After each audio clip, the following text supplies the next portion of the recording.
Dipun song-songake kunjuk lumantar-mantaripun pun. Bapak Kimin, monggo jumeneng mriki, Bapak.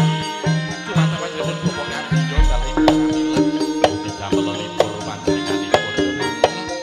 Bapak Karyo dipun singecaken den pinarak lenggah ingkang menggugati yang punya hajat lho.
sesarengan Gajah di mana? Mandala Laras.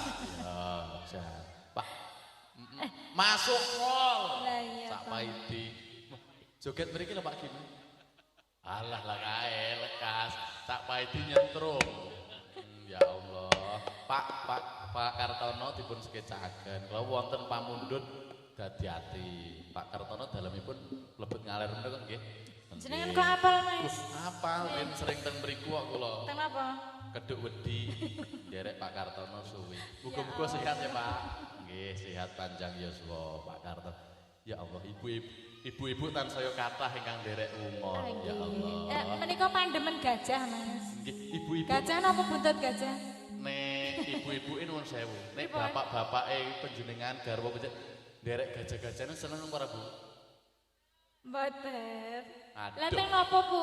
Adek ora setel. Mboten seneng. Mboten senenge teng napa lho Bu? Nyawere. Oh alah. Nyawere mboten seneng. Kayak ibu-ibu yo batin. Alah Mas aku ora seneng mu gajahe teko sapiku telu lunga. Yo alah. Nek wong nyawer iki sak lumrahe to bojo sampe kabeh didol. Mang ngomongi pake. Nggih. Muga-muga sehat kabeh. Ngoten nggih. Dikendalikan aja kabeh didol nggih nyawer. Sak nggih. Sawah barang kadol. Nah aku adol lemah ping 3 lemahku sik akeh lho Bu. Tak dol 3 ngerit tok. Geruk diuruk neh. Nggih boto Bu. Kula mulo rupane kaya boto entah. Ora apa-apa. Nggih. Mas, aja jujur-jujur to. Timbangane ngapusi yo ora percaya lho. Mas Erwi. Lajengaken. Ya. Yuk.